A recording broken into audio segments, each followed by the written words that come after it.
There are certain UFC fighters who came overconfident into their fights, where they ended up losing their fight in a devastating manner. So here is 10 fighters whose overconfidence backfired.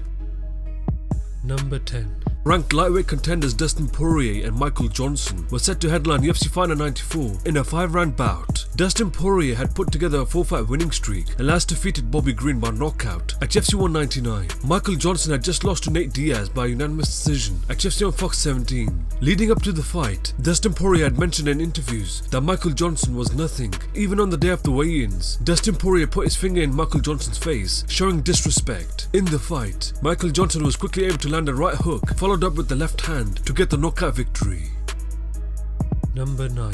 Top-ranked light heavyweight Jimmy Manoa was set to face rising prospect Volkanovski in a 3-round bout at UFC 214. Jimmy Manoa was starting to gain momentum as he had knocked out both Ovince St. Preux and Corey Anderson. Volkanovski had put together 2 great performances over Ovince St. Preux and Misha Sakunov. Leading up to the fight, Jimmy Manoa didn't think much of Volkanovski and didn't think he presented any threat whatsoever, but he was almost looking past him to a title shot. In the fight, it took Volkanovski 42 seconds to dispatch Jimmy Manoa to get the knockout victory. Number 8. Cody Garbrandt's first title defense was set to be against TJ Dillashaw at UFC 217. Cody Garbrandt was coming into this fight with a decision victory over Dominic Cruz at UFC 207, and TJ Dillashaw was coming off a decision victory over John Lineker at UFC 207. Leading up to the fight, both fighters were involved in an intense rivalry on The Ultimate Fighter, where they almost fought on multiple occasions. Cody Garbrandt released footage of him knocking down TJ Dillashaw in training, and he was saying that he will do the same in the fight. At UFC 217, Cody Garbrandt scored a knockdown in the first round, but didn't have time to finish the fight. In the second round, TJ Dillashaw landed a clean right hook, dropping Cody to the canvas, and followed up with punches to get the TKO victory.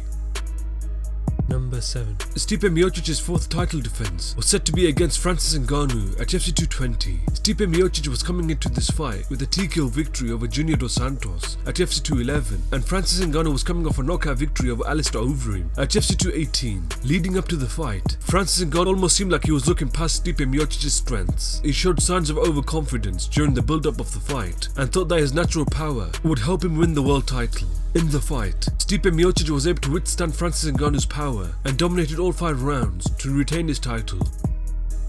Number 6. Fabricio Werdum's first title defense was set to be against Stipe Miocic at UFC 198. Fabricio Werdum was coming off a huge upset victory over Cain Velasquez at UFC 188. Stipe Miocic, on the other hand, had put together a TKO finish over Mark Hunt at UFC Fight 65 and a TKO finish over Andrei Arlovski at UFC 195. Leading up to the fight, Fabricio Werdum was full of confidence, where it almost seemed as though he wasn't thinking much of his opponent Stipe Miocic. He kept pulling off the happy face at every opportunity, even whilst in the cage. In the fight, Fabricio Werdum chased Stipe Miocic around the octagon until Stipe landed a crushing right hand to get the knockout victory. Number 5. Ioana Jędrzejczyk's 5th title defense was scheduled to be against Rose Namajunas at UFC 217. Ioana Jędrzejczyk was undefeated and had almost cleared out the strawweight division with the dominant performances. Rose Namajunas had quietly been rising through the rankings and last defeated Michelle Waterson by a rear naked choke in the second round at UFC on Fox 24.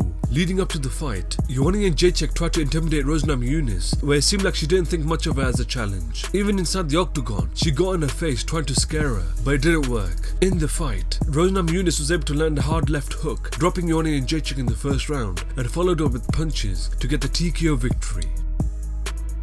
Number 4. At UFC 196, Nate Diaz stepped in on short notice to take on then UFC featherweight champion Conor McGregor in a welterweight bout. Conor McGregor had just flattened Jose Aldo with a single punch at UFC 194, and Nate Diaz had dominantly defeated Michael Johnson at UFC on Fox 17. Conor McGregor had specifically chosen Nate Diaz as an opponent due to it being a better matchup for him. Leading up to the fight, it seems as though Conor McGregor was looking past Nate Diaz and was underestimating his skill set. He openly mentioned that he was eyeing the welterweight title and that he had the victory in the bag. In the fight, Conor McGregor started off very strong and landed heavy shots, but wasn't able to put Nate Diaz away. Nate Diaz came back in the second round and stunned Conor McGregor with a solid right hand and was able to get the rear naked choke finish, shocking the world.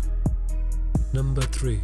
Luke Rockhold's first title defense was set to be against late replacement Michael Bisping at UFC 199. Luke Rockhold was coming off a TKO victory over Cris Weidman at UFC 194. Michael Bisping had put together 3 wins and last defeated Anderson Silva by unanimous decision at UFC Fight 84. Leading up to the fight, Luke Rockhold kept telling Michael Bisping that he wasn't on his level and that this fight would be a walk in the park. His overconfidence came from the fact that he had submitted Michael Bisping previously at UFC Fight 55. At UFC 199, Michael Bisping was able to stun Luke Rockhold with a left hook and followed it with punches to get the knockout victory.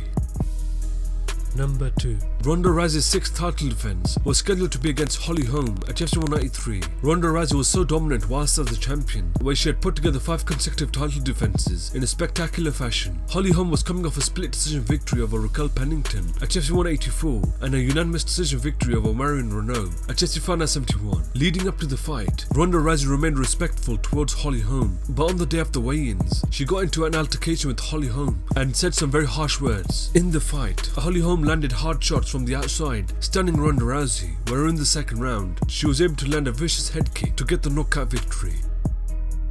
Number 1. Anderson Silva's 11th title defense was scheduled to be against Cris Weidman at UFC 162. Anderson Silva was unbeaten in the UFC, where he had put together a UFC record of 16-0 and just looked untouchable. Cris Weidman was 5-0 in the UFC and last defeated Mark Muniz by knockout at UFC on Fuel TV 4. In the fight, Anderson Silva started to disrespect Cris Weidman with his antics and basically wasn't taking Cris Weidman as a legit threat. He had his hands low and wasn't being serious in a high-level fight. In the second round, Cris Weidman was able to land a vicious left hook, knocking out Anderson Silva, shocking the world.